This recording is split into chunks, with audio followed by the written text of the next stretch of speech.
तो अभी फटाफट रिकॉल कर लेते हैं, शॉर्ट रिवीजन कर लेते हैं। तो देखिए, हेमोडायलिसिस दो टाइप्स हैं, हेमोडायलिसिस, पेरिटोनियल डायलिसिस। कोई भी टाइप ऑफ डायलिसिस का एक and motive and and result ये चाहिए कि आपके बॉडी में से वेस्ट जो सब्सटेंस है और एक्सेस वाटर ही निकल चुका है, जो कि हार्मफुल हो सकता है हमारे बॉडी के लिए। तो सबसे पहला है हेमोडायलिसिस। हेमोडायलिसिस में क्या क्या बेसिक एलिमेंट्स है, that is tubes, machine, that is जिसको आर्टिफिशियल किडनी भी बोला जा सकता है, मतलब बोलते हैं, एंड सोल्यूशन। ओके, अब इसका प्रोसेस कैसा है? प्रोसेस है इसका कि जो ट्यूब्स हैं, ओके, जो ट्यूब्स हैं वो कनेक्टेड होती है हाथों में। ओके, अब वो हाथों में जो ट्यूब्स कनेक्टेड होती है वो मशीन की तरफ लीड करती है, मतलब एक एंड जो है ट्यूब का वो कनेक्टेड होता है अपने हाथों से, और जो दूसरे जो मतलब वो जो ट्यूब एलोंगेटेड होती है वो पूरी मशीन में होती है। ओके, तो उस तरीके से तो मशीन में होती है। अब उसके अंदर क्या होता है? एक स्पेशल सोल्यूशन होता है।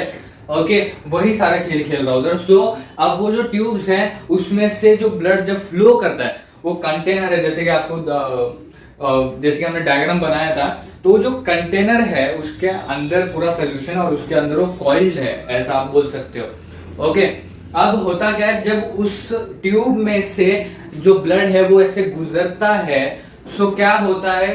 वो डिसॉल्व होता है। ओके, किस में डिसॉल्व होता है? अपने उस सोल्यूशन में। अब वो हो गया, अब ब्लड तो क्लीन हो गया। अगर वे सब्सटेंसेस डिसॉल्व हो गए हैं तो जो ट्यूब में ब्लड है वो तो फिर क्लीन हो गया।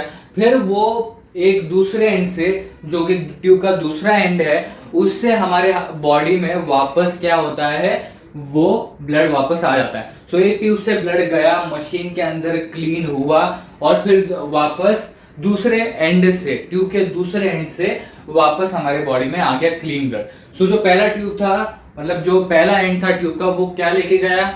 डर्टी ब्लड लेके गया, जिसके अंदर वेस्ट सब्सटेंसेस वगैरह थे, और दूसरा एंड क्या लेके आया? Clean blood. अब इसके बीच में जो मशीन था, इसने पूरा खेल किया, उसके अंदर क्लीन किया, और फिर वो हमारे बॉडी में वापस क्लीन ब्लड आ गया। ओके, वापस मतलब वापस जो ब्लड आया वो क्लीन था। ओके, अब इसमें जो टाइम लगता है, टाइम ड्यूरेशन होता है, वो 3 से 4 घंटे का होता है। ओके, जैसे कि मैं बोला था, सिर्फ ये एक राउंड बताया मैंने, ऐसे कई राउंड होते हैं, और उसको पूरा कंप्लीट करने के लिए फिर 3 से 4 घंटे लगते हैं, जब तक तो वो ब्लड क्लीन नहीं हो जाता। ओके, उसके बाद हम दूसरी तरफ आए थे, that is peritoneal dialysis. Okay, peritoneal dialysis में जो बेसिक एलिमेंट्स यूज होते हैं वो है कैथेटर, जो कि जैसे यहाँ पर ट्यूब यूज हो रहा था वैसे ये एक स्पेशल ट्यूब है। ओके, फिर सॉल्यूशन, इसमें भी सॉल्यूशन यूज होता है, और बाकी की मिनिमल चीजें जैसे कि पाउच हो गया, स्टैंड हो गया, बाकी की जो ट्यूब्स हैं, क्लिप्स हो गई, ये बाकी की सारी चीजें हैं जो इसमें रोल प्ले करती है।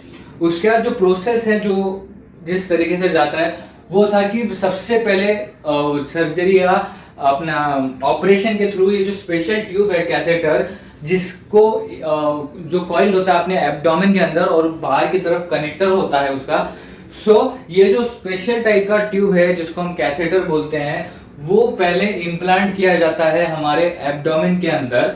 ओके, एंड जब सब कुछ फिक्स हो जाता है, सब सही लगता है, मीन्स ऑब्वियसली इम्प्लांट किया है, सो वो इम्प्लांट भी अच्छे से होना चाहिए, उसको भी थोड़ा टाइम लगता है। एंड आफ्टर दैट जैसी सारी चीजें फिक्स हो जाएंगी, उसके बाद वो जो कनेक्टर है जो मैं बोला था, ओके, उस कनेक्टर के साथ एक ट्यूब कनेक्ट किया जाता है जो 2 पाउचेस से कनेक्ट होता है। जो पहला पाउच है उसमें क्लीन ये होता है सोल्यूशन, और दूसरा पाउच एम्प्टी होता है जिसमें आने वाला है आपका डर्टी सोल्यूशन। ओके, तो वो जो ट्यूब कनेक्ट हुआ है वो लीड करता है पाउच की तरफ जिसके अंदर सोल्यूशन है। ओके, सो जो सबसे पहले जिसके अंदर सोल्यूशन है क्लीन वाला, वो एब्डोमेन के अंदर फ्लो करता है with the help of that tube. अंदर एक मेम्ब्रेन है जिसको हम बोलते हैं पेरिटोनियम, उसके हेल्प से सारा का सारा ब्लड क्लीन होता भी कैसे होता है ऑब्वियसली हम डिटेल में बाद में देखेंगे। सो पूरा एब्डोमेन में फिलअप हो जाता है वो सॉल्यूशन, फिर पेरिटोनियम के हेल्प से वो जो सॉल्यूशन है वो सारा का सारा वेस्ट सब्सटेंस एब्जॉर्ब करता है। आप बोल सकते हो कि जो वेस्ट सब्सटेंसेस है वो उसके अंदर डिसॉल्व होते हैं। ओके, एंड उसके बाद वो पूरा का पूरा सोल्यूशन ऑब्वियसली डर्टी सोल्यूशन में कन्वर्ट होता है, बिकॉज उसके अंदर एक्सेस वाटर एंड बाकी के वेस्ट सब्सटेंसेस हैं। सो वो फिर बाहर की तरफ फ्लो होता है, एब्डोमेन की बाहर की तरफ फ्लो होता है, जो कि सेकेंड पाउच जो इससे वो ट्यूब कनेक्टेड है, जैसे कि यहाँ पर आपको दिख रहा है। ओके, तो सेकेंड पाउच में जाता है और फिर उसके बाद ये जो कनेक्शन किया गया था, ओके, वो डिस्कार्ड किया जाता है, सारी ट्यूब डिस्कार्ड की जाती है और वो जो कैथेटर है उसको कवरेज के थ्रू कवर किया जाता है, उसके कनेक्टर को क्लीन किया जाता है एंड देन वो जो साइड पॉकेट दिया होता है उसमें वापस रखा जाता है। ओके, सो इस तरीके से पूरा हो रहा है। ओके, और इसके बाद फिर ऑब्वियसली ये पॉइंट डिस्कस किया था हमने, जो फर्स्ट क्लीन सोल्यूशन वाला पाउच है और जो सेकेंड डर्टी सोल्यूशन वाला पाउच है, उसमें बहुत फर्क डिफरेंशिएशन दिखेगा, बिकॉज इसमें सारे का सारा excess water and waste substances और वो पूरा क्लीन है। ओके, ये पॉइंट हमने डिस्कस किया था।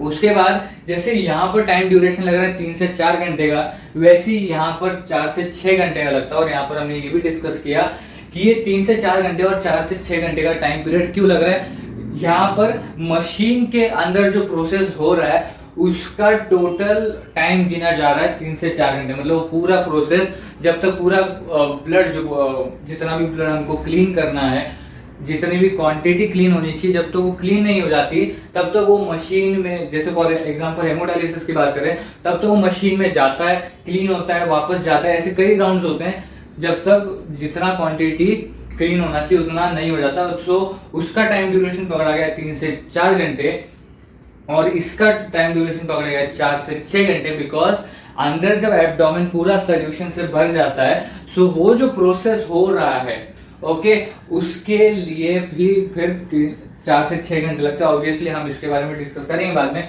डिटेल में। अब अगला पॉइंट जो हमने देखा था टाइम ड्यूरेशन के बाद पेरिटोनियम डायलिसिस में, वो था कि जो कंसेप्ट इसमें यूज हुआ है पेरिटोनियल डायलिसिस में, वो है ऑस्मोसिस और अल्ट्रा फिल्ट्रेशन का। ओके, ऑस्मोसिस आपको पता है हाई कॉन्सेंट्रेशन से लो कॉन्सेंट्रेशन, सो वो वाला सिंपल सा फंडा है जिसको हम बाद में डिटेल में कवर करेंगे। और अल्ट्रा फिल्ट्रेशन मतलब क्या, यहाँ पर जो लाइनिंग्स है मेम्ब्रेन की पेरिटोनियम के, इसके हेल्प से वो हो रहा है, तो उसी को यहाँ पर अल्ट्रा फिल्ट्रेशन कहा गया है, इसके बारे में भी हम डिटेल में डिस्कस करेंगे जब पेरिटोनियल डायलिसिस के बारे में हम आने वाले वीडियो में डिस्कस करेंगे। ओके, सो बेसिकली ये हो रहा है आर्टिफिशियली, हो रहा है नेचुरली, इस तरीके से हम बोल सकते हैं। सो इसी के साथ हमारा टाइप्स ऑफ डायलिसिस का एक्सप्लेनेशन और रिकॉलेशन पार्ट यहाँ पर ही खत्म होता है।